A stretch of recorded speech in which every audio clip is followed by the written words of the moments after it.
Oi pessoal, tudo bom? Meu nome é Laura e o episódio de hoje é com uma pessoa que eu admiro muito, que é a Djamila. Eu tô muito honrada com esse episódio e eu espero que vocês gostem tanto quanto eu.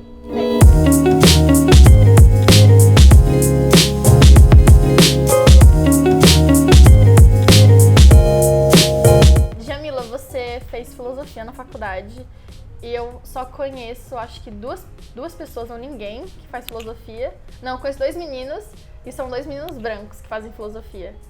E eu nunca tive contato, quando eu fui prestar vestibular, eu nunca nem pensei nessa possibilidade. Eu queria saber qual que foi o seu estímulo, como é que você se viu nesse espaço e como que foi um pouco da sua vida acadêmica. O meu pai, ele gostava muito de ler, apesar dele não ter tido a oportunidade de concluir os estudos. Meu pai estudou até o ensino fundamental, mas ele era um homem extremamente culto, né? Porque não tem uma grande diferença, né, entre ser culto e você ser instruído, né? São duas coisas diferentes.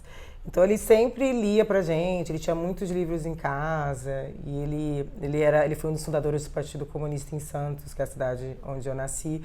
Então eu sempre estive dentro desses espaços. Então, ele levava a gente a reuniões do partido, chegava em casa, ele fazia a gente ler, ele queria que a gente entendesse de política.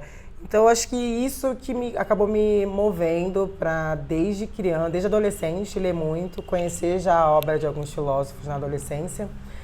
Mas eu só pude realizar esse desejo muito tempo depois, porque a primeira faculdade que eu fiz foi jornalismo. Eu fiz jornalismo em Santos, onde eu vivi a maior parte da minha vida. E aí eu tranquei a faculdade quando eu engravidei da minha filha. E para mim o engravidar da minha filha me trouxe depois outras questões que eu fui refletir e eu vi que não era muito aquilo que eu queria. E aí eu fui fazer faculdade de filosofia, eu já estava com 27 anos, minha filha já tinha 3 anos. Foi quando eu fui relembrando as coisas que eu gostava. Eu falei, eu acho que eu não gosto muito disso aqui, não que eu não gostasse de jornalismo. E que para mim foi um choque, porque ninguém entendia porque eu queria estudar filosofia naquela altura do campeonato, por que filosofia, o que é filosofia, justamente porque ainda tem essa... As pessoas não conhecem muito, até porque a filosofia no começo era um curso muito elitista, era um curso destinado às elites. Então ainda tinha esse pensamento de que a filosofia não é para as massas, não só para os trabalhadores. A filosofia ela só foi ser obrigatória no ensino médio, voltou, né? Porque ela foi um tempo, depois no período militar tiraram, voltou a ser obrigatória quando o Lula sanciona uma lei em 2008. Outra questão que eu acho muito importante a gente colocar é que nós duas somos mulheres feministas, mas a minha vivência diz respeito a uma série de coisas que a sua vivência não diz e vice-versa. Eu queria muito que você falasse um pouco pra gente de qual é a importância da gente sempre fazer recortes, ou seja, sempre analisar outros grupos quando a gente fala de feminismo. Eu acho que é fundamental, acho que por um motivo muito simples. Nós não somos iguais, né? E a gente tem sempre essa tentação de uniformizar. Então, durante muito tempo, o movimento feminista dizia, mas somos todas mulheres. Sim, somos mulheres, mas é importante entender que nós, apesar de sermos mulheres, compartilharmos essa experiência. Existem mulheres indígenas, existem mulheres negras, existem mulheres lésbicas, e as nossas experiências são distintas. Então, quando a gente não analisa, né, através desse olhar interseccional, que eu acho que quando as feministas negras pensam em interseccionalidade, o que é isso? É pensar que nós somos cruzadas por diversas identidades. Então, eu, mulher e negra, como é que a gente vai falar de feminismo sem falar de racismo, se essa opressão também me atinge? Mesma coisa para uma mulher lésbica. A experiência dela é diferente da minha experiência, que sou uma mulher heterossexual. Então, como é que a gente não pensa a partir desse lugar? Então, quando a gente não olha essas diversas possibilidades de ser mulher, a gente acaba privilegiando só um tipo de ser mulher. E a gente acha que, às vezes, a mulher branca heterossexual vai dar conta de todas essas diferenças e acaba não dando. A gente acaba invisibilizando, acaba oprimindo outras mulheres que não carregam nenhum tipo de privilégio ou que são atravessadas por outras identidades e que sofrem outras opressões. Então, não tem como a gente pensar um projeto que não dê conta de pensar a questão racial. Se existem mulheres negras, isso significa que o feminismo necessariamente precisa ser antirracista.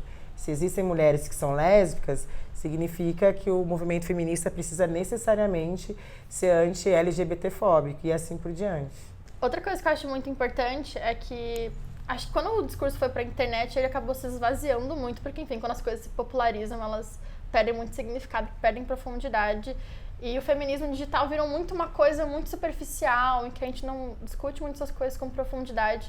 Eu acho que ainda falta muitas pessoas relacionarem o feminismo, que a gente conhece popularmente, com uma pauta política direta, sabe? Porque, óbvio que toda presença é uma história muito política, mas isso também significa uma agenda política específica, uma série de políticas públicas específicas. E eu queria que você relacionasse um pouco essas duas coisas, tipo assim, como esse feminismo que a gente conhece popularmente também é muito mais profundo do que a gente conhece, sabe? Como está relacionado diretamente com partidos, etc.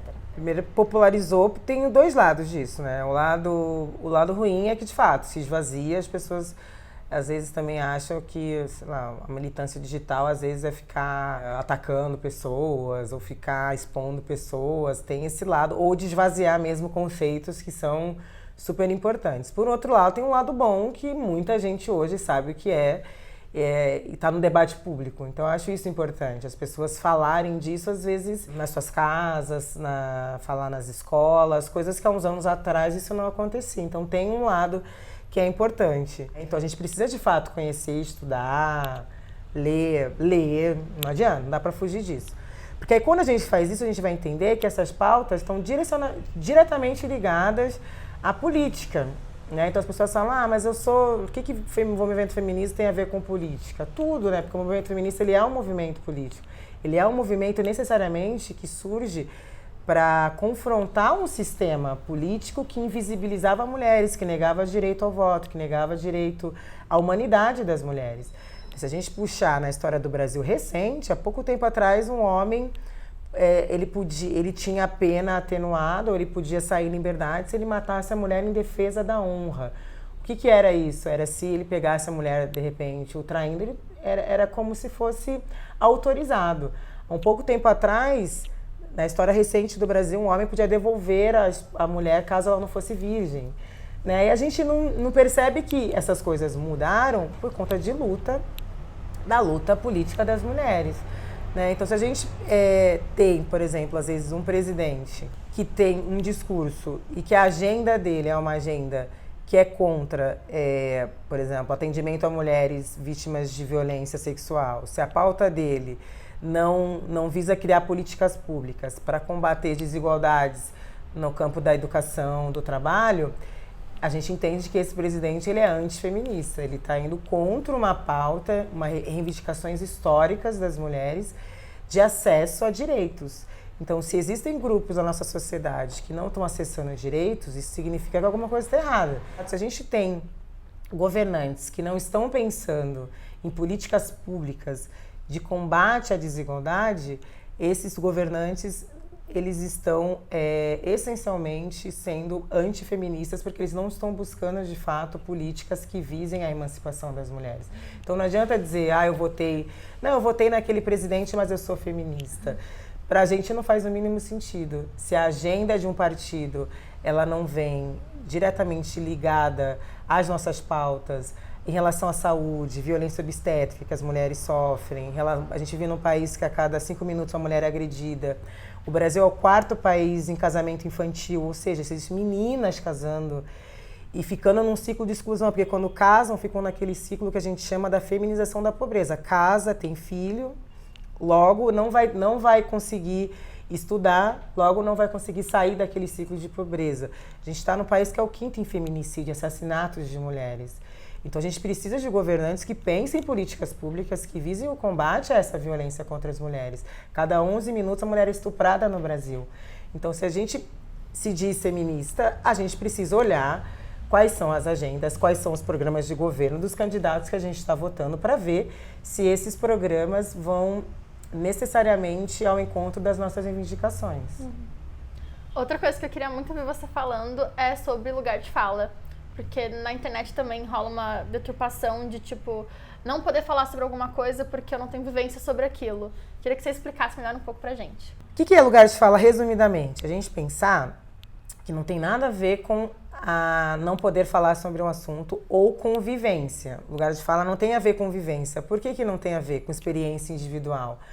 Porque mesmo entre nós, mulheres negras, as nossas experiências individuais são diferentes. Então, não tem como a gente pensar um conceito que dê conta de milhões de experiências individuais. Então, não estou falando necessariamente de vivência, ao contrário.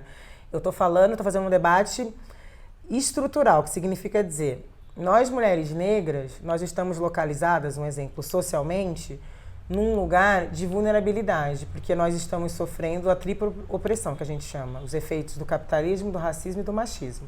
Então isso faz, por exemplo, que a mulher negra seja a base da pirâmide na sociedade. Então você tem a mulher negra, o homem negro, a mulher branca e o homem branco no topo.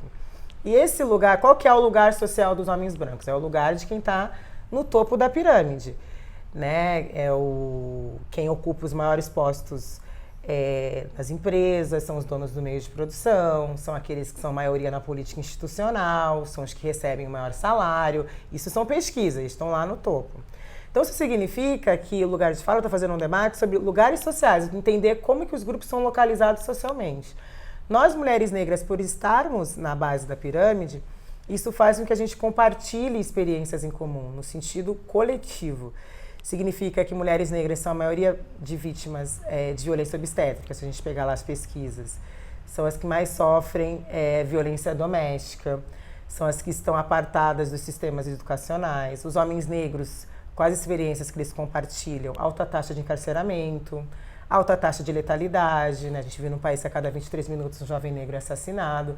Então, o fato de nós estarmos localizadas socialmente nesses lugares faz com que a gente compartilhe experiências como grupo e que são experiências marcadas por essas opressões. Consequentemente, por a gente estar nesses lugares, as nossas produções acabam também não estando em outros lugares, o que a nossa voz acaba não sendo ouvida.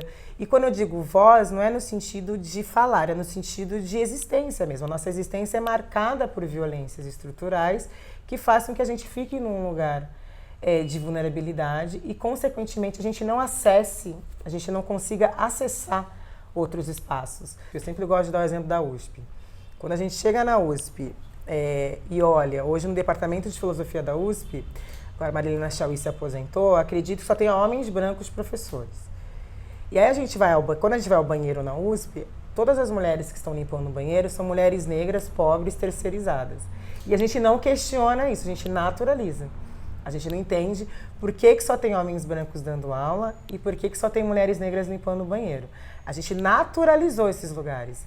Então o lugar de fala a gente começa a desnaturalizar. Elas não estão ali porque elas querem, ou porque elas não se esforçaram o suficiente. Elas estão ali porque essa sociedade é uma sociedade opressora que gera desigualdades. E esses homens estão nesses lugares porque são privilegiados por essas opressões dessas mulheres.